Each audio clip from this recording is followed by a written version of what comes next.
മഴ തോരും മുൻപേ സീരിയലിൽ ഇനി വരാനിരിക്കുന്ന ഒരു അടിപൊളി എപ്പിസോഡിൻ്റെ റിവ്യൂയിലേക്ക് എല്ലാവർക്കും സ്വാഗതം. അങ്ങനെ അലീന എൽസമ്മയെയും സ്റ്റാലിജിയെയും ഒന്നിപ്പിക്കാനായി അതിനുള്ള പ്രതീക്ഷയിലാണ് നിൽക്കുന്നത്. ഔദക്കുട്ടി പറഞ്ഞ ഓരോ കാര്യങ്ങളും അലീനയുടെ ഉള്ളിൽ തന്നെയുണ്ട്. അതുകൊണ്ട് തന്നെ എൽസമ്മയുടെ സ്വഭാവം ഏകദേശം അലീനയ്ക്ക് മനസ്സിലാക്കി കഴിഞ്ഞു. എൽസമ്മയെ ഭരിക്കുന്നത് റീത്തയാണെന്നുള്ള സത്യം അലീനയ്ക്ക് മനസ്സിലായി. അതുകൊണ്ട് തന്നെ എൽസമ്മയോട് കാര്യങ്ങളെല്ലാം പറഞ്ഞ് എൽസമ്മയെയും മക്കളെയും ഇങ്ങോട്ടേക്ക് കൊണ്ടുവന്ന് പപ്പയുമായി ഒന്നിച്ച് ജീവിപ്പിക്കണമെന്നായിരുന്നു ഇപ്പോൾ അലീനയുടെ ഏറ്റവും വലിയ ആഗ്രഹം. എൽസമ്മയെ കാണാനായി അങ്ങോട്ടേക്ക് പപ്പ വിടുമെന്ന് തോന്നുന്നില്ല. അതുകൊണ്ട് തന്നെ ഔദക്കുട്ടിയുടെ സഹായം തേടുന്നുണ്ട് അലീന. വല്യപ്പച്ചനോട് അലീന പറയുന്നുണ്ട്, അപ്പച്ച, എനിക്ക് എൽസമ്മാൻ്റിയെ കാണണം, മനസ്സ് തുറന്ന് എല്ലാ കാര്യങ്ങളും സംസാരിക്കണം. എന്നോട് ചിലപ്പോൾ ദേഷ്യമുണ്ടായിരിക്കും, കാരണം ഞാൻ പപ്പയ്ക്ക് മറ്റൊരു സ്ത്രീയിലുണ്ടായ മകളാണെന്നുള്ള കാര്യം എൽസമ്മക്കറിയാമല്ലോ. അതുകൊണ്ട് തന്നെ ഏതൊരു ഭാര്യയ്ക്കും ഉണ്ടാകുന്ന ദേഷ്യമൊക്കെ ചിലപ്പോൾ എന്നോട് കാണിച്ചെന്ന് വരാം. എങ്കിലും ഞാൻ അതൊന്നും കാര്യമാക്കുന്നില്ല. എനിക്ക് പപ്പിങ്ങനെ ഒറ്റയ്ക്ക് ജീവിക്കുന്നത് കാണുമ്പോൾ വല്ലാത്ത വിഷമം തോന്നുന്നുണ്ട്.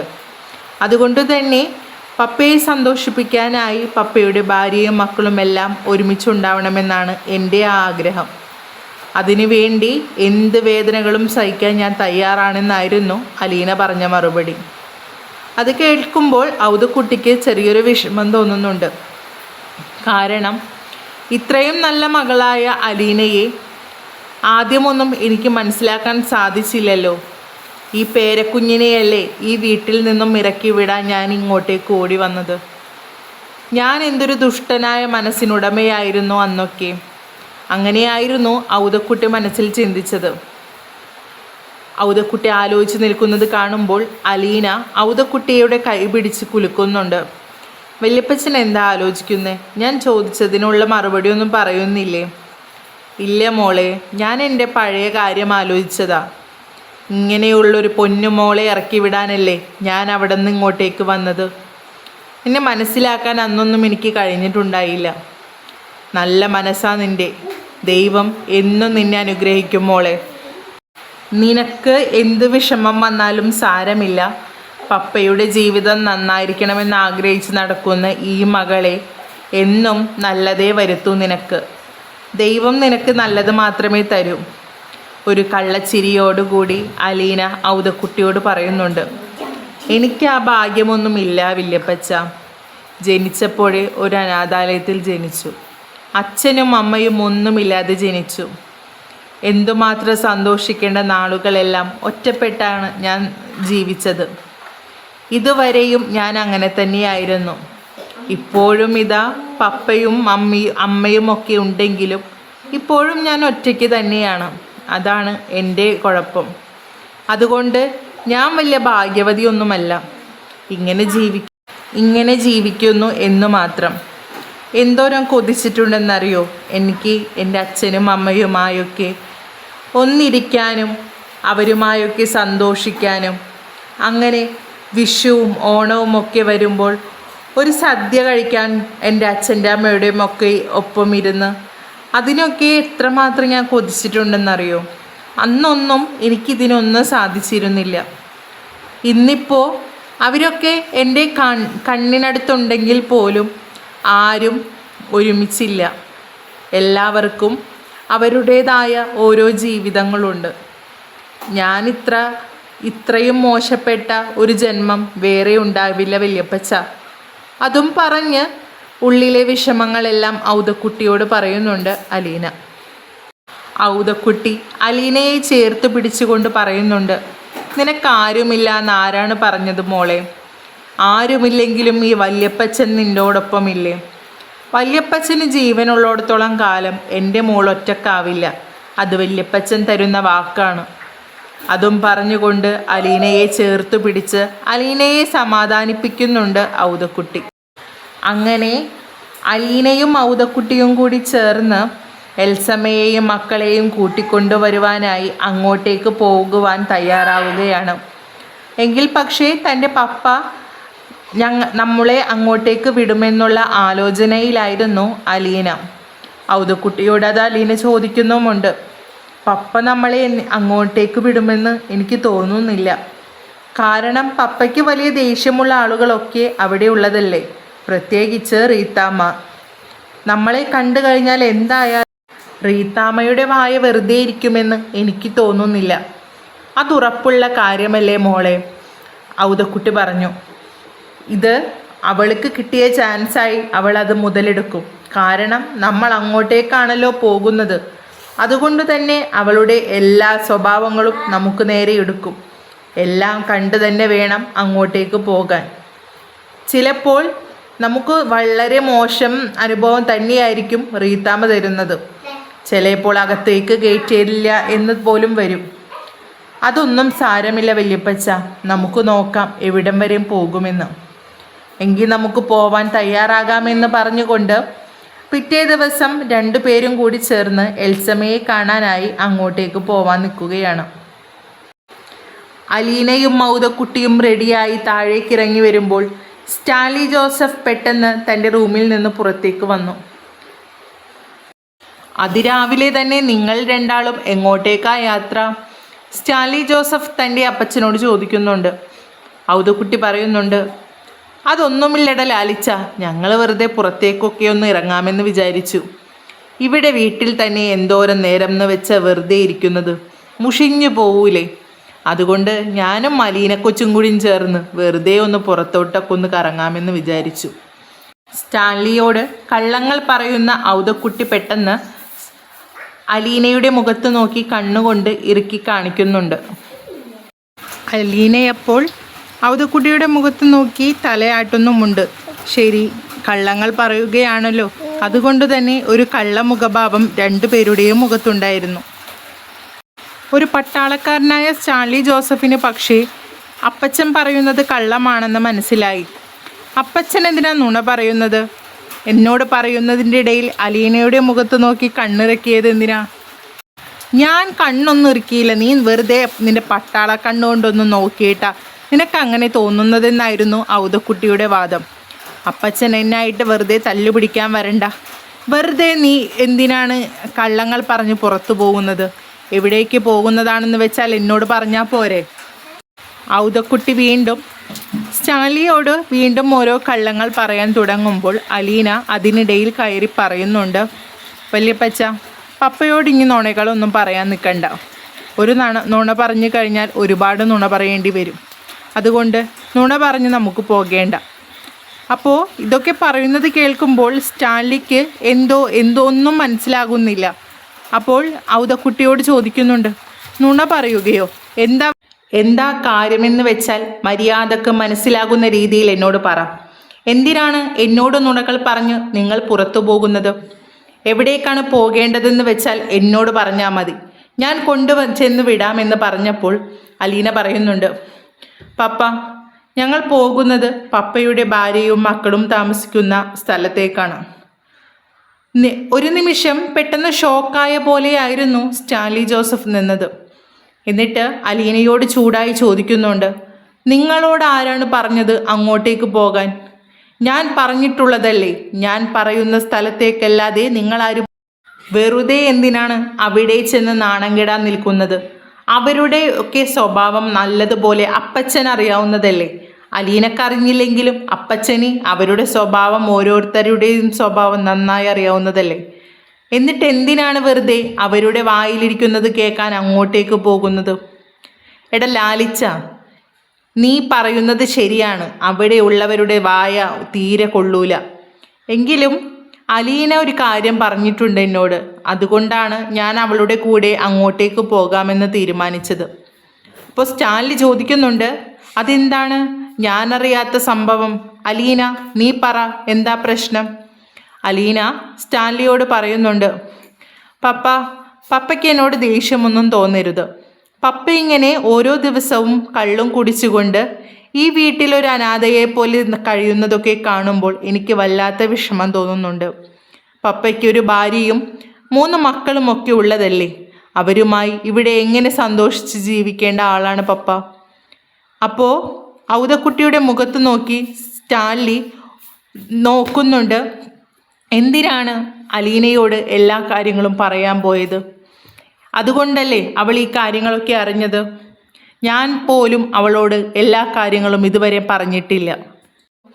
അത് എനിക്ക് താല്പര്യമില്ലാത്ത കേസായതുകൊണ്ടാണ് ഞാൻ അവളോടൊന്നും പറയാത്തത്. പപ്പ എന്നോടൊന്നും പറഞ്ഞില്ലെങ്കിലും ഞാൻ എല്ലാതും വല്യപ്പച്ചനോട് ചോദിച്ച് മനസ്സിലാക്കി. വല്യപ്പച്ചൻ എന്നോട് എല്ലാ കാര്യങ്ങളും പറഞ്ഞു. അതുകൊണ്ടാണ് വല്യപ്പച്ചൻ്റെ വാക്കുകൾ കേട്ടുകൊണ്ട് ഞാൻ ഒരു തീരുമാനമെടുത്തത്. പപ്പയ്ക്ക് ഇനി ഒറ്റയ്ക്ക് ഇവിടെ താമസിക്കേണ്ടി വരില്ല. ഞാൻ ചെന്ന് എൽസമ്മ ആൻറ്റിയോടും മക്കളോടുമെല്ലാം എല്ലാതും ചോദിച്ച് മനസ്സിലാക്കി അവരെ പപ്പയ്ക്കടുത്തേക്ക് കൊണ്ടുവരാനാണ് ഞാൻ പോകുന്നത്. എന്നെ വെറുതെ തടയരുത് പപ്പ. അപ്പോൾ സ്റ്റാൻലി പറയുന്നുണ്ട്, നിനക്ക് വേറെ പണിയൊന്നുമില്ലേ? അവിടെ റീത്ത എന്നൊരു രാക്ഷസിയുണ്ട്. അവളുടെ സ്വഭാവം നീ അന്ന് മനസ്സിലാക്കിയതല്ലേ. ഇവിടെ വന്നിട്ട് പോലും ഓരോ കാര്യങ്ങളും പറഞ്ഞത് നീയും കേട്ടതല്ലേ. നിന്നോട് പോലും അവൾ എന്തൊക്കെ കാര്യങ്ങളാണ് പറഞ്ഞതെന്ന് നിനക്ക് ഓർമ്മയില്ലേ അലീനെ? എനിക്ക് നല്ലതുപോലെ ഓർമ്മയുണ്ട് പപ്പ. റീത്ത ആൻറ്റിയുടെ സ്വഭാവം എനിക്ക് വല്യപ്പച്ചൻ പറഞ്ഞു തന്നതാണ്. റീത്താമ്മ പറയുന്നത് പോലെ എൽസമ്മ ആൻറ്റി ചെയ്യുന്നതൊന്നും നല്ലതല്ലല്ലോ. എൽസമ്മ ആൻറ്റിക്കൊരു ജീവിതം വെറുതെ എന്തിനാണ് റീത്താമ്മ പറയുന്നത് പോലെ നശിപ്പിച്ച് കളയുന്നത്? അതങ്ങനെ പാടില്ലല്ലോ. എൽസമ്മ ആൻറ്റിയെ അതെല്ലാം പറഞ്ഞു മനസ്സിലാക്കണ്ടേ എന്ന് പറഞ്ഞുകൊണ്ട് സ്റ്റാൻലിയോട് തർക്കിക്കുന്നുണ്ട് അലീന. ഔതക്കുട്ടി അലീനയ്ക്കൊപ്പം ചേർന്നുകൊണ്ട് സ്റ്റാൻലിയോട് പറയുന്നുണ്ട്, ശരിയാട ലാലച്ച, നീ ഇങ്ങനെ ഒറ്റയ്ക്ക് ജീവിക്കുന്നതെന്ന് പറയുമ്പോൾ എനിക്കും അത് വല്ലാത്ത സങ്കടം തന്നെയല്ലേ. അതങ്ങനെ ശരിയാകില്ലല്ലോ. ഞാനും കുറേ നാളായി വിചാരിക്കുന്നു അവളെ കണ്ട് കാര്യങ്ങൾ സംസാരിക്കണമെന്ന്. പക്ഷേ ഞാൻ ഒറ്റയ്ക്ക് എങ്ങനെയാണ് ഈ വയസ്സാങ്കാലത്ത് അവരുടെ അടുത്തേക്കൊക്കെ ചെല്ലുന്നത്? ഇപ്പോൾ ഈ മോളും അങ്ങനെ തന്നെ തീരുമാനിച്ചപ്പോൾ അവളും എൻ്റെ കൂടെ ഉള്ളത് കൊണ്ട് തന്നെ എനിക്കൊരാശ്വാസമാണ്. അതുകൊണ്ടാണ് ഞങ്ങൾ അങ്ങോട്ടേക്ക് പോകാമെന്ന് വിചാരിച്ചത്. നീ വെറുതെ തടയാനൊന്നും നിൽക്കണ്ട. എന്തു വന്നാലും ഞങ്ങൾ നോക്കിക്കോളാം എന്ന് പറഞ്ഞുകൊണ്ട് അലീനയുടെ കൈ പിടിച്ച് പുറത്തേക്കിറങ്ങാൻ നോക്കുന്നുണ്ട് ഔതക്കുട്ടി. വീണ്ടും തിരിഞ്ഞു നിന്നുകൊണ്ട് സ്റ്റാൻലി ഔതക്കുട്ടിയോട് പറയുന്നുണ്ട്, അപ്പച്ച, ഇത് വേണ്ടാത്തതിനാണ്. ഒരു പ്രശ്നമുണ്ടാക്കുവാൻ വേണ്ടിയാണ് നിങ്ങളുടെ ഈ പോക്ക്. എൻ്റെ സ്വഭാവം അപ്പച്ചന് നന്നായിട്ടറിയാമല്ലോ. മുന്നും കീഴും ഞാൻ നോക്കത്തില്ല. അവിടെ ചെന്ന് നിങ്ങളോട് അവർ മോശമായി സംസാരിച്ചു കഴിഞ്ഞാൽ എൻ്റെ സ്വഭാവം തന്നെ മാറും. എൻ്റെ കയ്യിൽ തോക്കുള്ള കാര്യം ആരും മറക്കണ്ട. സ്റ്റാൻലി പറയുമ്പോൾ ഔതക്കുട്ടി പറയുന്നുണ്ട്, നീ ഒന്നും മിണ്ടാതിരിക്ക്, ഞങ്ങൾ നോക്കിക്കോളാം എന്ന് പറഞ്ഞുകൊണ്ട് വീണ്ടും അലീനയുടെ കൈ പിടിച്ചുകൊണ്ട് ഔതക്കുട്ടി സ്റ്റാൻലിയുടെ വീട്ടിൽ നിന്ന് പുറത്തേക്ക് ഇറങ്ങുന്നുണ്ട്. അലീനയപ്പോൾ ഔതക്കുട്ടിയോട് ചോദിക്കുന്നുണ്ട്, വല്യപ്പച്ച, എന്തെങ്കിലും പ്രശ്നമാകൂ? കാരണം നമ്മളവിടെ ചെന്ന് എനിക്ക് ചീത്ത കിട്ടിയാലും തല്ല് കിട്ടിയാലും ഒന്നും എനിക്കൊരു കുഴപ്പവുമില്ല. പക്ഷേ അതൊക്കെ പപ്പ അറിഞ്ഞു കഴിഞ്ഞാൽ, പപ്പ ഇപ്പോൾ തന്നെ പറഞ്ഞത് കേട്ടില്ലേ, എനിക്കതുകൊണ്ട് പേടിയാകുന്നുണ്ട് കേട്ടോ എന്ന് പറയുമ്പോൾ ഔതക്കുട്ടി പറയുന്നുണ്ട്, അവൻ അങ്ങനെ പറഞ്ഞാലും നമുക്കതൊന്നും കേൾക്കണ്ട. ഒരു പ്രശ്നങ്ങളുമില്ലാതെ നമുക്ക് നോക്കാം. അവിടെ ചെന്ന് എൽസമ്മയോടെയും മക്കളെയും കണ്ട് കാര്യങ്ങളൊക്കെ പറഞ്ഞ് അവരെ നമുക്ക് ഇങ്ങോട്ടേക്ക് കൂട്ടിക്കൊണ്ടുവരാം. നീ ധൈര്യമായിട്ടിരിക്കും മോളെ എന്ന് പറഞ്ഞ് വീണ്ടും ഔതക്കുട്ടിയുടെ കാറിൽ കയറുന്നുണ്ട്. കാറിൽ കയറിയതിന് ശേഷവും എന്തോ ഒരു മനസ്സിലെ വല്ലായ്മ പോലെയായിരുന്നു അലീനക്ക് തോന്നിയത്. അവിടെ ആരെയും അലീനക്കറിയില്ലല്ലോ. അവിടെ ചെന്നു കഴിഞ്ഞാൽ എന്തൊക്കെ പ്രശ്നങ്ങളാണ് ഉണ്ടാകാൻ പോകുന്നത് എന്നൊക്കെ അലീന ചിന്തിച്ചു കൂട്ടുന്നുണ്ട്. അതിനോടൊപ്പം തന്നെ ഔതക്കുട്ടി അലീനയ്ക്ക് അതിൻ്റേതായ ധൈര്യവും കൂടെ കൊടുക്കുന്നുണ്ട്. അങ്ങനെ ഇരുവരും എൽസമ്മയുടെ വീട്ടിലോട്ട് എത്താറായി. അവിടെ ചെന്ന് കഴിഞ്ഞപ്പോൾ കാറിൽ നിന്ന് പുറത്തോട്ട് നോക്കുമ്പോൾ എൽസമ്മയുടെ മക്കൾ 3 പേരും വീടിൻ്റെ വരാന്തയിൽ ഇരിക്കുന്നതാണ് കാണുന്നത്. വല്യപ്പച്ചൻ്റെ വണ്ടി വന്നപ്പോൾ തന്നെ ടോജോ ടെൽസയോട് പറയുന്നുണ്ട്, അത് വല്യപ്പച്ചൻ്റെ വണ്ടിയാണല്ലോ, ടെൽസ പറയുന്നുണ്ട്. ശരിയാ ടോജോ, വല്യപ്പച്ചൻ്റെ വണ്ടി തന്നെയാ അത്. അങ്ങോട്ടേക്ക് നമുക്ക് ചെല്ലാമെന്ന് പറഞ്ഞ് ഇരുവരും ഔതക്കുട്ടിയുടെ അടുത്തേക്ക് ചെല്ലുന്നുണ്ട്. കാറിൽ നിന്ന് ഒരു നിമിഷം ഇറങ്ങാതെയായിരുന്നു അവർ ഇരുന്നിരുന്നത്. ടെൽസ ചെന്ന് ഔതക്കുട്ടിയുടെ അടുത്ത് ചെന്ന് ചോദിക്കുന്നുണ്ട്, വല്യപ്പച്ചനോ? വല്യപ്പച്ചൻ എന്നിട്ട് എന്താ ഇവിടെ വന്നിട്ട് കാറിൽ നിന്ന് ഇറങ്ങാതെ ഇരിക്കുന്നത്? അകത്തേക്ക് വാ. അപ്പോൾ ഔതക്കുട്ടി പറയുന്നുണ്ട്, ഞങ്ങൾ അകത്തേക്ക് വരണോ മക്കളെ? വന്നു കഴിഞ്ഞാൽ എന്തൊക്കെ പ്രശ്നങ്ങൾ ഉണ്ടാകുമെന്ന് ഞങ്ങൾക്കറിയില്ല. അതൊന്നും സാരമില്ല. ഇവിടം വരെ വന്നിട്ട് അകത്തേക്ക് വരാതിരിക്കുകയോ? അതൊന്നും പറ്റൂല. വല്യപ്പച്ചൻ ഇങ്ങോട്ടേക്ക് വാ എന്ന് പറഞ്ഞ് കാറിൽ നിന്ന് പിടിച്ചിറക്കുന്നുണ്ട് ടെൽസയും ടോജോയും ഒക്കെ. പിറകിൽ കൂടെ തന്നെ അലീനയും കാറിൽ നിന്ന് ഇറങ്ങുന്നുണ്ട്. വല്യപ്പച്ചനെ കണ്ട സന്തോഷം മക്കൾക്ക് 3 പേർക്കും ഉണ്ടായിരുന്നു. അവരെല്ലാവരും കൂടി ചേർന്ന് ഔതക്കുട്ടിയെ കെട്ടിപ്പിടിക്കുകയും തൻ്റെ സന്തോഷം പങ്കുവയ്ക്കുകയും ചെയ്യുന്നുണ്ട്. ഇതൊക്കെ കാണുമ്പോൾ അലീനയ്ക്ക് ഒരുപാട് സന്തോഷമാവുകയാണ്. കാരണം ആ പേരക്കുട്ടികൾക്ക് തൻ്റെ വല്യപ്പച്ചനുമായി ഒന്ന് സംസാരിക്കാൻ പോലും സമ്മതിക്കാത്തവരാണ് ഈ വീട്ടിലുള്ളതെന്ന് അലീനയ്ക്ക് നന്നായിട്ടറിയാം. അതുകൊണ്ട് തന്നെ ഒരു നീണ്ട കാലയളവിന് ശേഷം തൻ്റെ വല്യപ്പച്ചനെ കണ്ട സന്തോഷം പേരക്കുട്ടികൾ എല്ലാവർക്കും തന്നെയുണ്ട്. അതുപോലെ തന്നെ ഔതക്കുട്ടിക്കും തിരിച്ചുമുണ്ട്. അവരോടെല്ലാവരോടും ഓരോ സുഖവിവരങ്ങളൊക്കെ ഔതക്കുട്ടി അന്വേഷിക്കുന്നുണ്ട്. കൂടാതെ കൂടെ വന്ന അലീനയെയും ഔതക്കുട്ടി അവർക്ക് എല്ലാവർക്കും പരിചയപ്പെടുത്തി കൊടുക്കുന്നുണ്ട്. ടോജോയും ടെൽസയും ടാനയും ഒക്കെ അലീനയെ കാണുമ്പോൾ ഒരു നിമിഷം അവിടെ സ്റ്റെക്കായി നിൽക്കുന്നുണ്ട്. കാരണം തൻ്റെ പപ്പയ്ക്ക് മറ്റൊരു സ്ത്രീയിലുണ്ടായ മകളാണ് അലീന എന്ന ബോധ്യം അവർക്കുണ്ടല്ലോ. അതുകൊണ്ട് തന്നെ അലീനയെ മനസ്സിലാക്കാൻ അല്പസമയം എടുക്കേണ്ടി വന്നു. എങ്കിൽ പക്ഷേ അലീന അങ്ങനെയൊന്നുമല്ല ചെയ്തത്. നേരെ തിരിച്ച് അവരുടെ അടുത്ത് ചെന്ന് അവരുമായി സംസാരിക്കുകയും ഓരോ കാര്യങ്ങൾ ചോദിച്ചറിയുകയൊക്കെ ചെയ്യുന്നുണ്ട്. അലീന അപ്പോൾ ചിരിച്ച മുഖവുമായി അവരോട് ചോദിക്കുന്നുണ്ട്, എന്താ നിങ്ങളുടെ എല്ലാവരുടെയും പേര്? അപ്പോൾ ടെൽസ പറഞ്ഞു കൊടുക്കുന്നുണ്ട്, ഞാൻ ടെൽസയാണ്, ഇത് ടോജോ, അത് ടാനി. എന്താ ചേച്ചിയുടെ പേരെന്ന് ടെൽസ ചോദിക്കുമ്പോൾ വളരെ സ്നേഹത്തോടു കൂടി അലീന പറയുന്നുണ്ട്, എൻ്റെ പേര് അലീന എന്നാണ്. അങ്ങനെ വളരെ സന്തോഷപൂർവ്വം എല്ലാവരും മുഖത്തോട് മുഖം നോക്കി ചിരിക്കുന്നുണ്ട്. അകത്ത് ഹോളിൽ നിന്നും പുറത്തൊരു കാറ് കിടക്കുന്നതും ടെൽസയും ടോജോയും ടാനിയും ഒക്കെ അവിടെ ചെന്ന് നിൽക്കുന്നതൊക്കെ കാണുമ്പോൾ റീത്ത പുറത്തേക്ക് വരുന്നുണ്ട്. പുറത്ത് വന്നതും ഔതക്കുട്ടിയെയും അലീനയെയും കാണുന്ന റീത്തയ്ക്ക് കാലിൽ നിന്ന് വളരെ അരിശം കയറുന്നുണ്ട്. കാരണം തനിക്കൊട്ടും ഇഷ്ടമല്ലാത്ത 2 പേരാണ് മുന്നിൽ വന്നു നിൽക്കുന്നത്. അതുകൊണ്ട് തന്നെ പുറത്തേക്കിറങ്ങി ചെന്ന റീത്ത ടെൽസയെയും ടോജോയെയും ടാനിയെയും വളരെ ദേഷ്യപൂർവ്വം വിളിക്കുന്നുണ്ട്. നിങ്ങൾ ആരെ കാണാനാണ് അവിടെ പോയി നിൽക്കുന്നത്? അകത്തേക്ക് കയറി വാ. നിങ്ങളെന്തിനാണ് ആവശ്യമില്ലാത്തവരോട് ചെന്ന് സംസാരിക്കാൻ നിൽക്കുന്നത്? അപ്പോൾ അവിടെ നിന്നും ടോജോ പയ്യെ ഒരു അടക്കം പറച്ചിൽ പറയുന്നുണ്ട്. ഓ, ആ സാധനത്തിന് തുടങ്ങിയിട്ടുണ്ട്. ഇത് വന്നേക്കുന്നത് കണ്ണി കണ്ട ആളുകളൊന്നുമല്ലല്ലോ, നമ്മുടെ വല്യപ്പച്ചനല്ലേ. പിന്നെ എന്തിനാ റീതാമ്മച്ചിക്ക് ഇത്ര ദേഷ്യം വരുന്നത്? എനിക്കെന്തെങ്കിലുമൊക്കെ വിളിച്ച് പറയാൻ തോന്നുന്നുണ്ട്. അപ്പോൾ ടെൽസ ടോജോയുടെ കൈ പിടിച്ച് പറയുന്നുണ്ട്, നീ ഒന്നും മിണ്ടാൻ പോണ്ട, വെറുതെ എന്തിനാണ് ഓരോ വഴക്കുണ്ടാക്കുന്നത്? റീതാമ്മച്ചി, ഇത് വല്യപ്പച്ചനല്ലേ, വേറെ മറ്റുള്ളവരാരുമല്ലല്ലോ. ഞങ്ങളെ കാണാൻ ഇങ്ങോട്ടേക്ക് വന്നതല്ലേ വല്യപ്പച്ചൻ. അതുകൊണ്ട് തന്നെയാ ഞങ്ങളിവിടെ നിന്ന് സംസാരിച്ചത്. വല്യപ്പച്ചനോ? ആരാ വല്യപ്പച്ചൻ?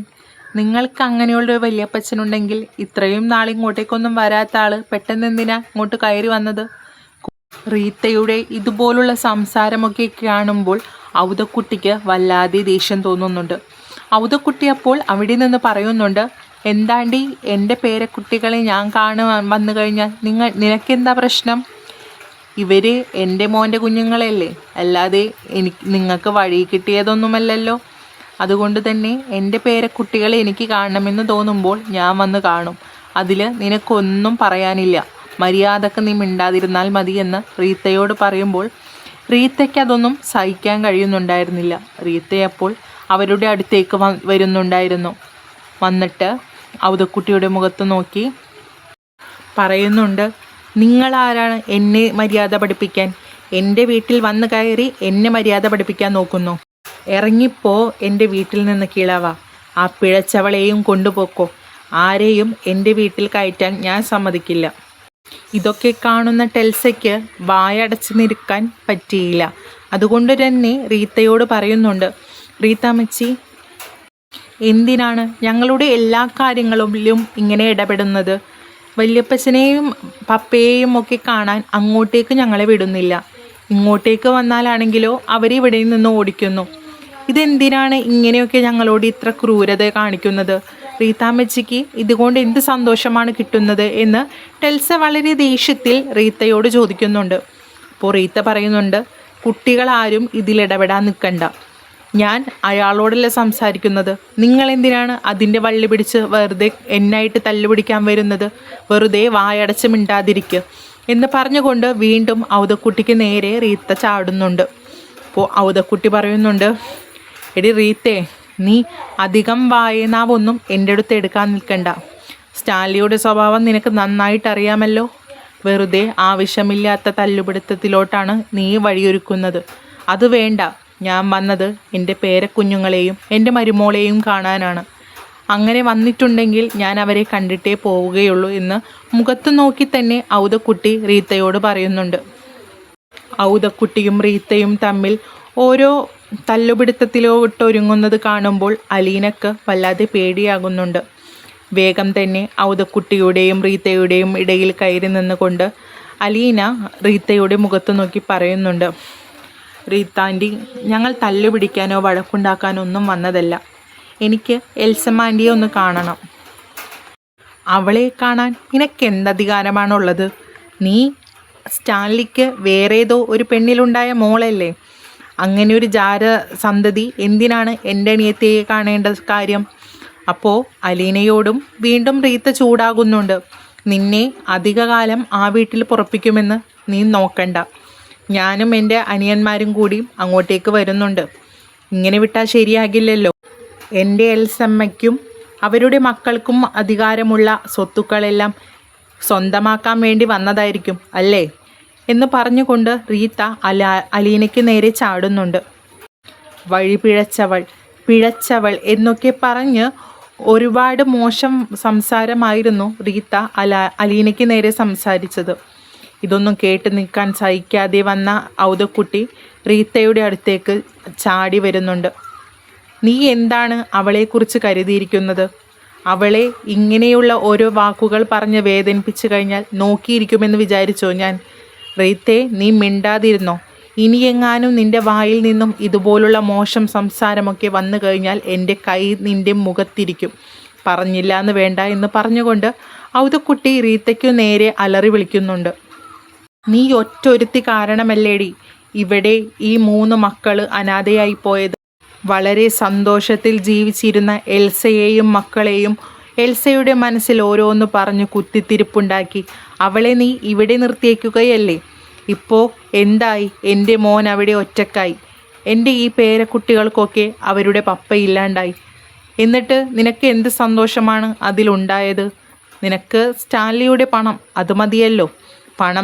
പണം കൊണ്ട് ആർത്തി മൂത്ത് നടക്കുന്ന ഇങ്ങനെയൊരു സാധനമെന്ന് പറഞ്ഞ് ഔതക്കുട്ടി ദേഷ്യത്തിലായിരുന്നു റീത്തയോട് സംസാരിച്ചത്. വല്യപ്പച്ചനൊന്നും മിണ്ടാൻ പോണ്ട. ആൻറ്റി എന്നോടല്ലേ പറയുന്നത്. ഞാനിതൊക്കെ കേൾക്കാൻ തയ്യാറാണ്. എന്തെങ്കിലും പറഞ്ഞോട്ടെ. ആൻറ്റിയുടെ ദേഷ്യം അങ്ങനെ തീരുമെങ്കിൽ അങ്ങനെ തീർന്നോട്ടെ. എനിക്ക് കുഴപ്പമൊന്നുമില്ല. എങ്കിലും ഞാൻ വന്ന കാര്യം നടത്തിയിട്ടേ പോകുള്ളൂ. അപ്പോൾ റീത്ത വീണ്ടും അലീനയോട് പറയുന്നുണ്ട്, നിന്നോടെന്താണ്ടി പറഞ്ഞിട്ട് മനസ്സിലാകുന്നില്ലേ? ഞാൻ പറഞ്ഞില്ലേ എൽസയെ കാണാൻ കഴിയില്ല എന്ന്. അത് ആൻറ്റിയല്ലല്ലോ പറയേണ്ടത്, എൽസ ആൻറ്റിയല്ലേ. ആൻറ്റി ആദ്യം എൽസ ആൻറ്റിനെ വിളിക്കുക. ഞാൻ എൽസ ആൻറ്റിയോട് ചോദിക്കട്ടെ, എന്നിട്ട് തീരുമാനിക്കാം ഞാനിവിടെ നിൽക്കണോ പോണ്ടേ എന്ന്. അപ്പോൾ ടെൽസ പറയുന്നുണ്ട്, അതെ, മമ്മിയല്ലേ തീരുമാനിക്കേണ്ടത് ആരെ കാണണം കാണണ്ട എന്നൊക്കെ. അതുകൊണ്ട് മമ്മിയോട് ചോദിക്കട്ടെ. ഞാൻ പോയി മമ്മിയെ വിളിച്ചിട്ട് വരാമെന്ന് പറഞ്ഞുകൊണ്ട് ടെൽസ അകത്തേക്ക് കയറി ചെല്ലുന്നുണ്ട്. ഇനി എൽസമ്മ അലീനയെ കാണാൻ സമ്മതിക്കുമോ എന്നും അലീന മനസ്സിൽ വിചാരിച്ചതുപോലെ തന്നെ എൽസയും മക്കളും കൂടി സ്റ്റാൻലിയുമായി ഒത്തൊരുമിച്ച് പോകുമോ എന്നൊക്കെ വഴിയേ അറിയാം. വീഡിയോ ഇഷ്ടമായെങ്കിൽ ലൈക്ക് ചെയ്യാനും കമൻറ്റ് ചെയ്യാനും സബ്സ്ക്രൈബ് ചെയ്യാനും മറക്കരുതേ.